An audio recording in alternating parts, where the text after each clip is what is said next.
Shalom, querido, shalom. Vamos a mais um dia, né, desse propósito. E hoje a gente vai falar um pouquinho sobre mente dividida. Na verdade, eu até falei um pouquinho ontem, né, quando eu tava falando acerca do perdão, mas hoje eu quero abordar isso de uma forma muito específica. Porque geralmente quando nós falamos acerca de mente dividida, de uma pessoa que oscila, né, entre dois pensamentos, uma pessoa que oscila nas suas emoções, que oscila no serviço ao Senhor, nós colocamos um monte de fatores, né? Colocamos a questão dos traumas, colocamos a questão de temperamento, agora dentro do profético, né? Ah, porque isso é da tribo. E é lógico que tudo isso, de fato, tem peso. Mas nós precisamos entender que a oscilação espiritual, a mente dividida, ela é pecado, né? Ela é algo que desagrada, desagrada ao Senhor, que desestabiliza a nossa caminhada cristã. E é verdade, né? Tem a ver com temperamento, tem a ver com trauma, tem a ver mesmo. Só que nós nos esquecemos, queridos, que tudo é possível ao que crê, né? Para aquele que está em Cristo, nada é impossível. E nós precisamos, na verdade, parar de argumentos e reconhecer as nossas falhas, as nossas mazelas e buscar verdadeiramente em Deus transformação para essas coisas, né? Eu sempre falo que eu creio que eu não estou lidando com... Nossa, bati na mesa aqui. Que eu não estou lidando com pessoas que estão na prática da carnalidade. É lógico que pode ter alguém que tem algum vício, algum peso ainda de pecado, mas no geral não é mais esse tipo de público que o meu ministério alcança. Mas são pessoas que travam suas guerras dentro de si. E a questão é que muitas vezes, porque nós achamos, né, que é dentro, que ninguém tá vendo, que isso não é pecado. E nós nos esquecemos que o pecado nada tem a ver com a forma como eu trato outros. Isso é só fruto. Tudo tem a ver com Cristo. Tudo tem a ver com o Senhor, né? Então, quando eu ando em ambientes de pecado, de morte, de engano, de mentira, independente se são coisas aparentes ou coisas guardadas dentro de mim, eu estou pecando, eu estou ferindo a santidade do Senhor. Eu estou levantando barreiras que me separam do Pai, né? E eu quero ler 3 textos hoje com vocês. Se você quiser abrir sua Bíblia, se você quiser simplesmente ler ou anotar, a gente vai ler o primeiro em 1 João 2,15, que é um texto bem conhecido, né? Que diz assim: não ameis o mundo, nem o que no mundo há.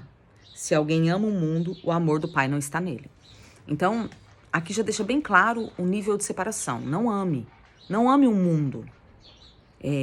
Não deseje o mundo, porque a gente fala assim, eu não pratico as coisas do mundo. Mas tá, você ama ou não? Né? Quando você tá passando por um momento de dificuldade, qual é a sua saudade?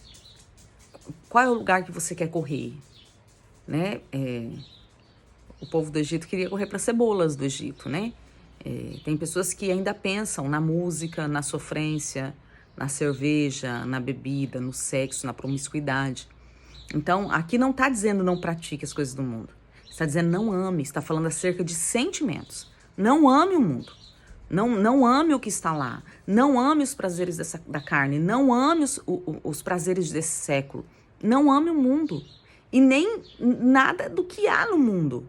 Então, não ame aquilo que o mundo oferece, as formas de atuação do mundo, as estratégias do mundo. Não ame, porque aquele que ama, o amor do Pai não está nele.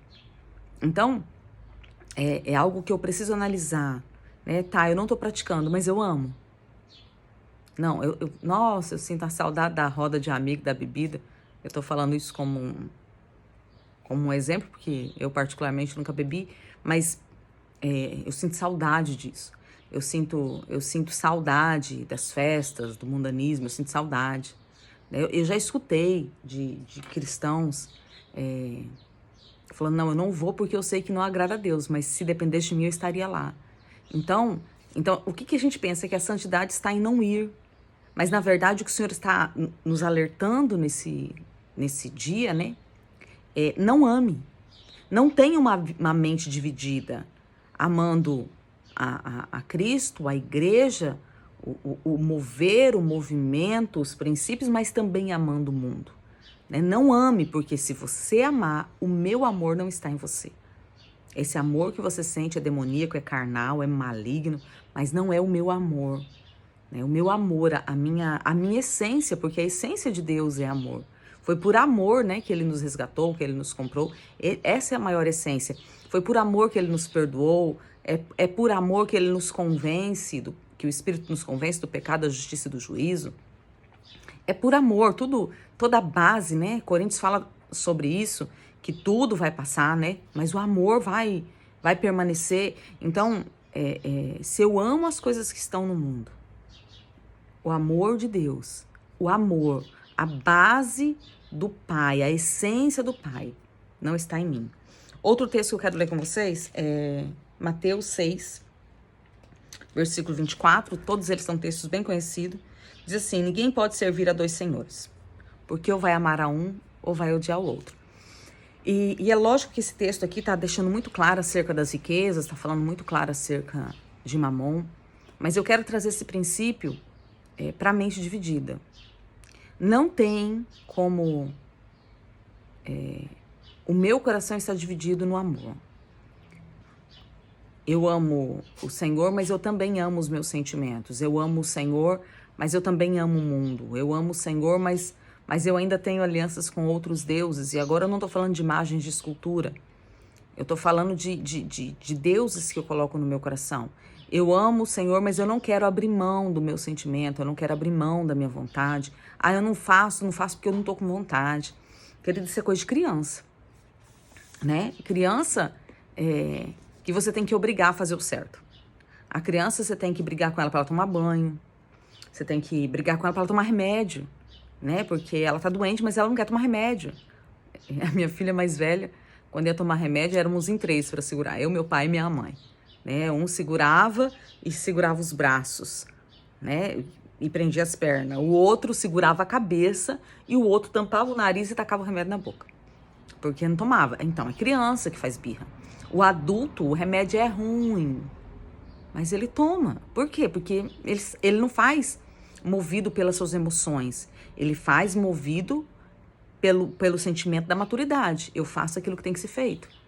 Né? Os meus sentimentos são secundários. Eu não sou alecrim dourado, eu não sou o centro do universo, a terra não gira em torno de mim. Eu faço o que tem que ser feito. Isso não é desvalorizando o homem. Não, é entendendo a maturidade. Nem todo dia eu tô com vontade de trabalhar, mas eu trabalho, eu tenho que trabalhar, eu tenho que fazer. Eu não tô com vontade de limpar a casa, mas eu vou limpar. A casa tá suja, eu tenho que fazer.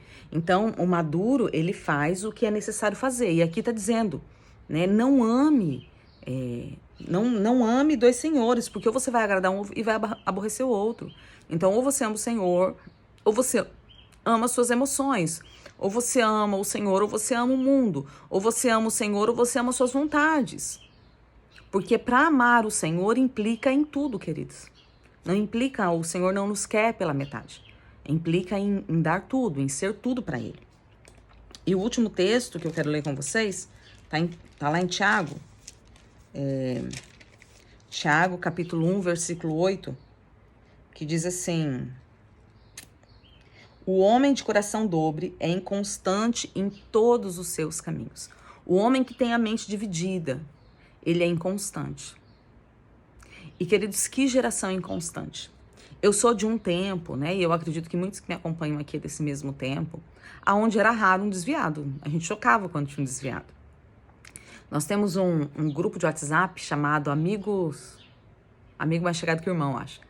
Que é um grupo de amigos de quando eu me converti, quase 29 anos atrás. E tá todo mundo crente. Alguns foram embora da cidade, estão em outras cidades, outros estados, mudaram de igreja. Alguns estão exercendo ministérios, outros estão sendo ovelha dentro de um rebanho. Mas todo mundo crente. Daquela galera lá, assim, para falar agora, assim, de cabeça, eu me lembro de um que tá desviado. e uma igreja grande, né? E isso não faz parte da geração. Pois que geração que tem os sentimentos dobre, a mente confusa. Hoje eu quero o Senhor, amanhã eu não quero o Senhor. Hoje eu quero servir, amanhã eu não quero servir. Hoje eu quero ministério, amanhã eu não quero ministério. Queridos, isso é pecado. E nós precisamos entender isso. Existe um preço. E quando eu falo um preço, não é comparado a Cristo, mas existe um nível de renúncia de entrega. Né? A Bíblia diz que almeja o episcopado, excelente coisa almeja. Então quem exerce ministério ou quem deseja, tá desejando algo excelente, mas tem as suas dores, tem o seu nível de renúncia. E eu não posso hoje eu sou pastora, amanhã eu não sou pastora. Hoje eu sou profeta, amanhã eu não sou profeta. Hoje eu quero, amanhã eu não quero. Hoje eu sirvo na igreja, amanhã eu não quero nem pisar na igreja. Queridos, isso é pecado. E olha, vamos voltar ao versículo aqui. Eu li o 8, vamos ler o 7. Não pense tal homem que receberá do Senhor coisa alguma. Então é uma geração frustrada em seus caminhos, frustrada na sua caminhada, que fica olhando para gerações passadas e querendo milagre. Meu Deus, eu bati na mesa de novo. Querendo milagre, querendo viver algo do Senhor. E o Senhor está dizendo, ou você se firme e se estabelece, ou você não vai ter de mim coisa alguma. E isso é muito sério. E nós precisamos tratar o pecado, queridos, como pecado. E como que eu trato o pecado? Primeiro dia, arrependimento. Eu preciso me arrepender, Senhor, me perdoa. Pela falta de compromisso, pela falta de responsabilidade. Me perdoa por amar o Senhor e amar mais um tanto de coisa. Eu tô parecendo aquela igreja lá de Atos, né? Tinha o Monte Deus e lá no meio tinha a estátua do Deus desconhecido. Então, eu tô igualzinho. Eu amo o Senhor tá ali, mas tem mais um monte de outras coisas. Me perdoa, tratar o pecado como pecado, com arrependimento. Segundo ponto, Senhor, me perdoa. Me perdoa por ter ferido, me perdoa por ter ferido sua santidade, me perdoa por ter ferido o ministério. Consertar com quem feriu. Quantos, queridos, quantos aqui entre nós exerceram o ministério e um dia decidiu que não queria mais? E quantas pessoas se perderam por causa disso? Caíram. Mas caíram o que quiseram. Não, queridos. Nós exercemos um lugar que o Senhor nos deu. E o Senhor vai cobrar de nós o rebanho, vai cobrar de nós as palavras que são liberadas, o Senhor vai cobrar de nós. Existe uma cobrança, existe um peso sobre isso. Nós somos responsáveis, queridos. Quantas vezes, como diz meu apóstolo, eu quis chutar o pau do tabernáculo? Quantas vezes? E eu falava, não posso. Eu não posso porque tem um povo. Eu não posso porque tem um povo que me segue. Eu não posso. Eu não posso porque eu vou estar destruindo famílias. Então eu não fazia porque eu queria, ou porque eu era boa, ou porque eu era santa demais. Não, eu não fazia porque eu era responsável com o reino de Deus. E nós precisamos assumir a responsabilidade com o reino de Deus. Porque a mente dividida faz com que eu oscile entre dois senhores. Faz com que eu ame o Senhor e ame o mundo. Faz com que hoje, é igual a era do gelo, né? Nós vamos viver, nós vamos morrer. Nós vamos viver, nós vamos morrer. Então, um dia eu tô lá, outro dia eu tô cá. E isso é pecado. E para encerrar, eu vou falar o que eu já falei aqui. Trate o pecado como pecado. Que o Senhor ministre, que o Espírito Santo use essa palavra para ir assim, no âmago do seu coração. Trazendo revelação, descortinando situações de mentalidade dobre. E em mim também, se houver, que o Senhor venha abrir os olhos do nosso entendimento e que a gente verdadeiramente possa se firmar no caminho do Senhor e nesse caminho caminhar com responsabilidade, com integridade, com santidade, com maturidade. Que o Senhor te abençoe, que o Senhor te guarde e a gente volta amanhã para mais um dia desse propósito em nome de Jesus. Shalom, shalom, queridos.